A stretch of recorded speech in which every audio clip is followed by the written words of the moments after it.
Welcome to the deep dive. Today we're ditching the laptops and strapping on hard hats because we're diving deep into the world of communication in construction projects. Yeah, big change of pace, right? Totally. Yeah, But you know what they say? Safety first. absolutely.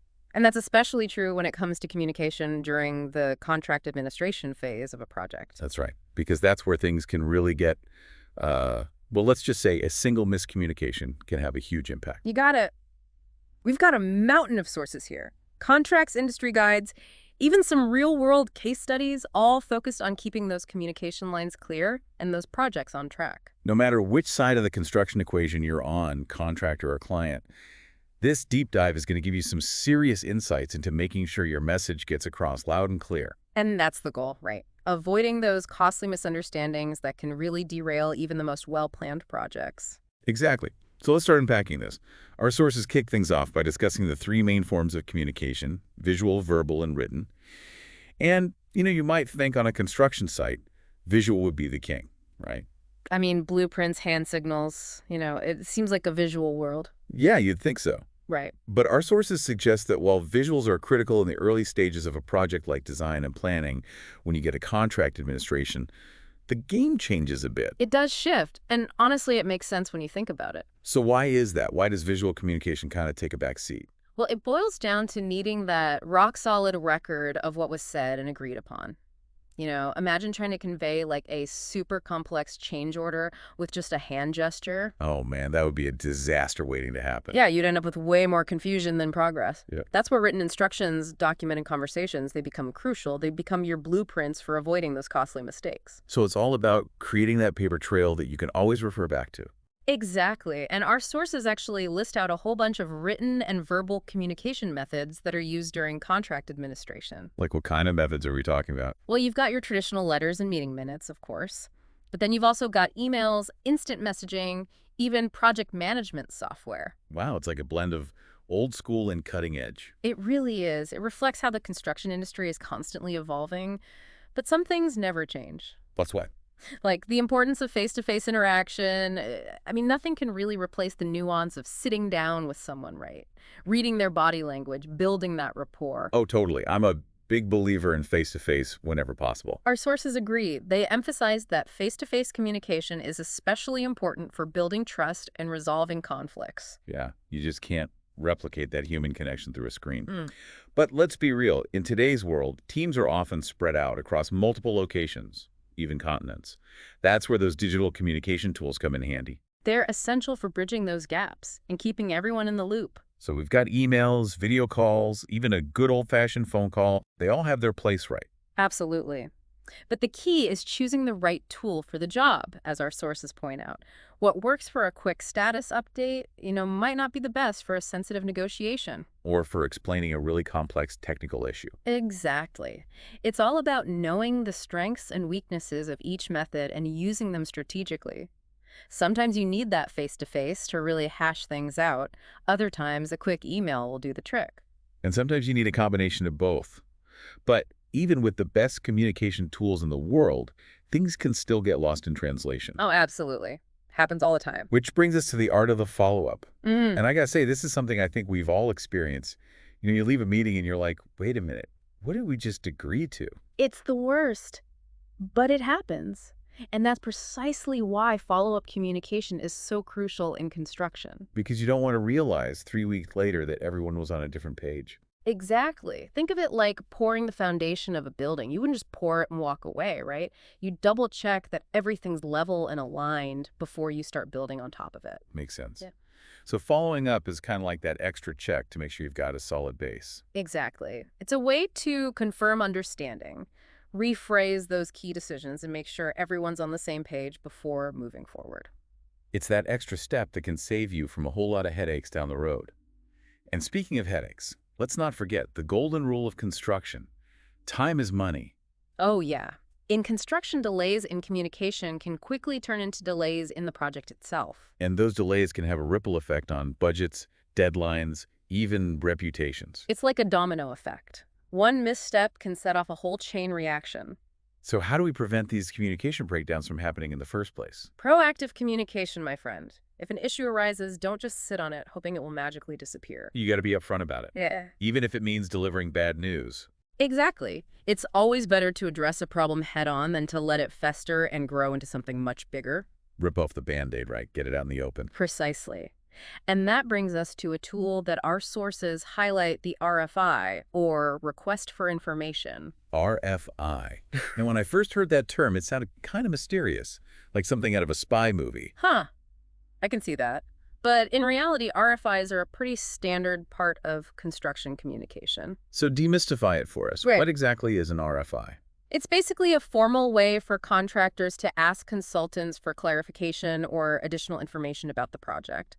Think of it like raising your hand in class to ask a question, but with a lot more structure and documentation. Okay, so if something in the contract isn't clear, or if there's a discrepancy between the drawings and the specs, Yeah. the contractor can submit an RFI to get things sorted out. Exactly. It's a way to make sure everyone's on the same page and to catch potential problems before they become major roadblocks. It sounds like a valuable tool for keeping those lines of communication open and avoiding those misunderstandings we talked about earlier.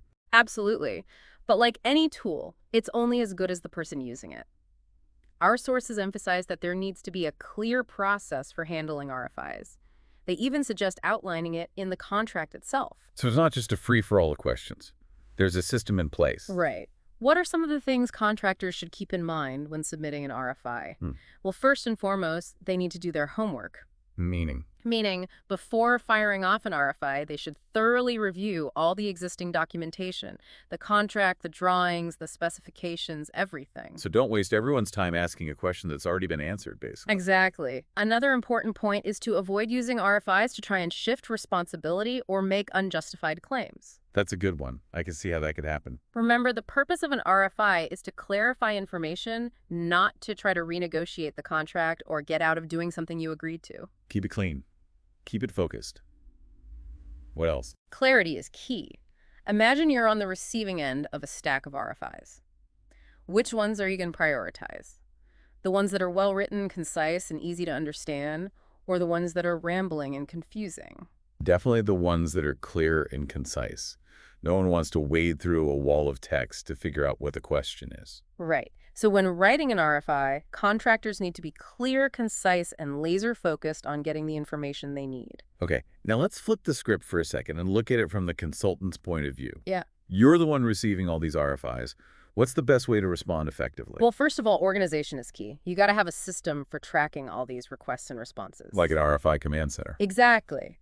And when responding to RFIs, consultants should always try to reference the relevant sections of the existing documentation. It's like saying, hey, the answer's already here. Go check it out. Precisely. And if the RFI brings up a legitimate gap or error in the contract documents, something that needs to be fixed, then the consultant needs to issue a supplemental instruction or a change order. Whoa, hold on. Let's break that down for our listeners who might not be familiar with those terms. Yeah. What exactly are a supplemental instruction and a change order? Sure. A supplemental instruction is basically like a mini update to the project's instructions. It clarifies or supplements the existing contract documents without actually changing the scope of work or the price. Gotcha. So it's like adding a sticky note to the blueprints with some extra clarification. A good analogy. And then a change order is a more formal document that actually modifies the contract itself. This could involve changes to the scope of work, the project schedule, or the price. It's a bigger deal. So if the RFI uncovers a problem that can't be fixed with a simple clarification, a change order might be needed. Exactly. And having that clear process in place, from submitting the RFI to issuing the appropriate response, it helps keep the project moving forward smoothly. So we've covered a lot of ground here. We talked about the different types of communication used in construction, the importance of choosing the right tool for the job, the art of the follow-up, and the ins and outs of RFIs. It's been quite the deep dive. It really has. But you know what they say? Communication is key. And nowhere is that more true than in the world of construction. I think we've given our listeners a lot to think about and some practical takeaways they can use on their own projects. I hope so. Because whether you're building a bridge or negotiating a contract, clear communication is the foundation for success. Couldn't agree more. Now let's shift gears a bit and talk about something that's often overlooked, but equally important: timing. Ah, yes. Timing is everything in construction. It really is. Delays in communication can lead to delays in the project, and as we've already discussed, those delays can be costly. Absolutely. One of our sources actually had this fascinating case study about a project where a seemingly minor issue wasn't communicated promptly. Oh, I'd love to hear about that. What happened? Well, there was this discrepancy between the architectural drawings and the structural engineer's calculations. The contractor noticed it early on, but hesitated to bring it up, hoping it wouldn't be a big deal. I could see why they might do that. Mm-hmm. No one wants to be the bearer of bad news. Right. But by the time the issue was finally raised, weeks had passed, and the project had moved forward based on the flawed drawings. Oh, no. So what happened? It ended up requiring a lot of rework, which caused delays, blew the budget, and created a ton of tension between the different parties involved. Ouch, that sounds painful. It was. And the thing is, if the contractor had just communicated the problem right away, it could have been easily fixed with a simple design change early on. Wow.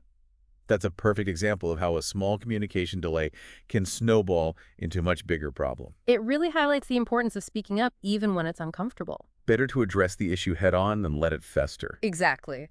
And that brings us back to the idea of proactive communication. It's about being transparent, addressing issues as they arise, and keeping everyone informed, even when things aren't perfect. A stitch in time saves 9, right? Exactly. And that applies to communication just as much as it does to anything else. Early intervention is key. So to recap, we've talked about the different methods of communication, the pros and cons of each, the importance of choosing the right tool for the job, the art of following up, and the critical role of timing and proactive communication. That's a pretty comprehensive look at communication in construction. It is, and hopefully we've given our listeners some valuable insights and practical takeaways that they can apply to their own projects and interactions. I think so. After all, whether you're building a bridge or negotiating a contract, clear communication is the foundation for success. Absolutely. It really is. So as we wrap up this deep dive, let's leave our listeners with a few key takeaways. What are some of the most important things to remember about communication in any context? Well, I think one of the biggest takeaways is that communication is a two-way street. It's not just about talking, it's also about listening. Exactly. You need to really listen to what the other person is saying and make sure you understand their perspective. And don't be afraid to ask questions if something's not clear. Absolutely. Another important point is to be mindful of your audience and the context of the communication. So like what works for a casual text message might not be appropriate for a formal email. Right. You need to adjust your style and tone to fit the situation. And sometimes it's better to err on the side of over-communicating. I agree. It's always better to be clear than to leave room for misinterpretation. Great advice. Any other pearls of wisdom to share? Well, I think it's also important to remember that communication is an ongoing process. It's not something you do once and then you're done. Exactly. You need to constantly be working on your communication skills and looking for ways to improve. And don't be afraid to seek feedback from others. That's so important. Ask your colleagues, your friends, your family how you can communicate more effectively. Well said. So there you have it, folks. Our deep dive into the world of communication. We covered a lot of ground today, but hopefully we've given you some valuable insights and practical tips that you can use in your own lives. And remember, whether you're building a skyscraper or just having a chat with a friend, clear communication is the key to success. Absolutely. Until next time on the deep dive, keep those lines of communication open.